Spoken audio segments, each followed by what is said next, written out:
Hi అండి, నమస్తే. ఈరోజు స్పెషల్ క్యాబేజీ ఆలు స్టఫ్డ్ బజ్జీని ఎలా ప్రిపేర్ చేసుకోవాలో చూద్దాం.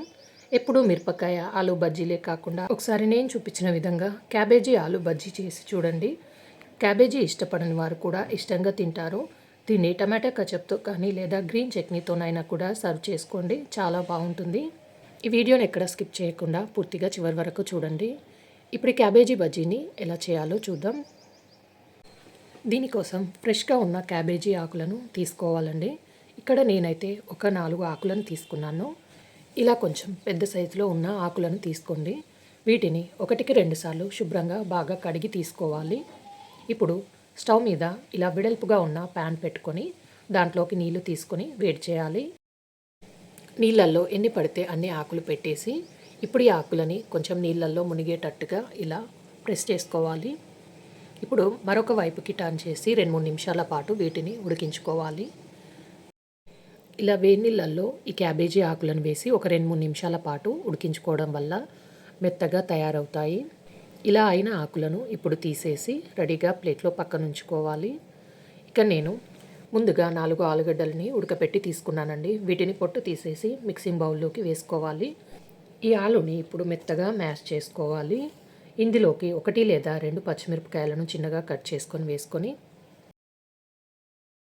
చిన్నగా కట్ చేసిన కొత్తిమీర కొంచెం, అలాగే మీడియం సైజు ఉల్లిపాయని చిన్నగా కట్ చేసుకొని వేసుకొని 1/2 టేబుల్ స్పూన్ జీలకర్ర, 1/2 టేబుల్ స్పూన్ ఉప్పు, రుచికి సరిపడా ఉప్పు వేసుకోండి. 1/2 టేబుల్ స్పూన్ పసుపు, అలాగే 1/2 టేబుల్ స్పూన్ వరకు కారం వేసినవన్నీ ఆలులో బాగా కలిసేటట్టుగా మిక్స్ చేసుకోవాలి. ఇలా స్టఫింగ్ని మొత్తం బాగా కలిసేటట్టుగా కలిపాక ఇప్పుడు దీన్ని పక్కనుంచుకోవాలి.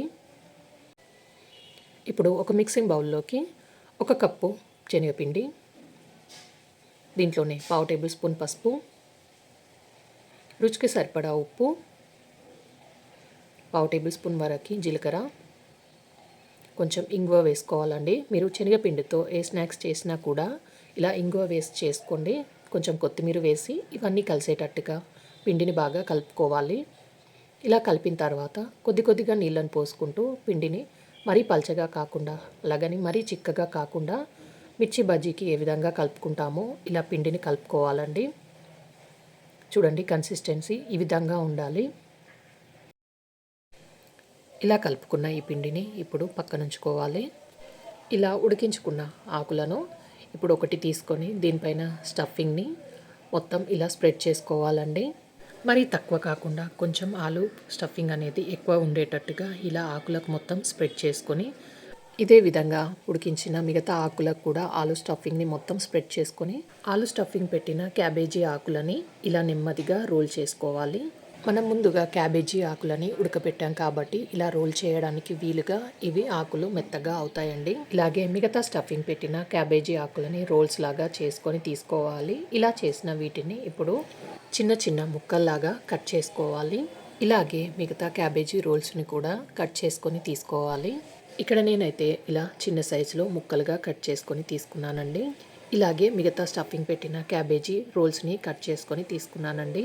ఇలా కట్ చేసుకున్న వీటిని ఇప్పుడు ముందుగా కలిపి పెట్టిన పిండిలోకి వేసి ఇలా స్పూన్తో కానీ చేతితో కానీ డిప్ చేసి ఇందులో మనం ఆలూని స్టఫ్ చేసాం కాబట్టి ఫుల్గా కోటింగ్ అయ్యేటట్టుగా డిప్ చేసుకోవాలి. స్టవ్ మీద డీప్ ఫ్రైకి సరిపడా ఆయిల్ తీసుకొని ఆయిల్ బాగా హీట్ అయిన తర్వాత మంటని మీడియం ఫ్లేమ్లో పెట్టి ఇలా ఆయిల్లో ఎన్ని పడితే అన్ని క్యాబేజీ బజ్జీలను వేసిన తర్వాత 2-3 నిమిషాల పాటు కలపకుండా అలాగే వదిలేసి 2 నిమిషాల తర్వాత కలుపుకుంటూ ఇవి మంచి కలర్లోకి వచ్చే వరకు మీడియం ఫ్లేమ్లోనే ఫ్రై చేసుకోవాలి. ఇలా చేయడం వల్ల లోపల ఉన్న క్యాబేజీ కూడా బాగా వేగిపోతుంది. ఇక నాకు ఇవి వేగడానికి ఒక 8 నుంచి 10 నిమిషాల వరకు టైం పట్టిందండి. ఇవి ఇలా క్రిస్పీగా వేగి మంచి కలర్లోకి వచ్చిన తర్వాత వీటిని ఆయిల్లో నుండి తీసేయాలి. ఇదే విధంగా మిగతా క్యాబేజీ బజ్జీలను కూడా వేసి ఆయిల్లో ఫ్రై చేసుకొని తీసుకోవాలి. ఇలా చాలా సింపుల్గా క్యాబేజీ ఆలు స్టఫ్డ్ బజ్జీని తయారు చేసుకోవచ్చు. ఎప్పుడు మిరపకాయ బజ్జీ ఆలు బజ్జీలే కాకుండా ఇలా కొత్తగా క్యాబేజీతో బజ్జీని నేను చూపించినట్టుగా ట్రై చేసి చూడండి. అందరూ ఇష్టంగా తింటారు. ఈ వీడియో నచ్చితే లైక్ చేయండి, షేర్ చేయండి, సబ్స్క్రైబ్ చేయండి. Thanks for watching.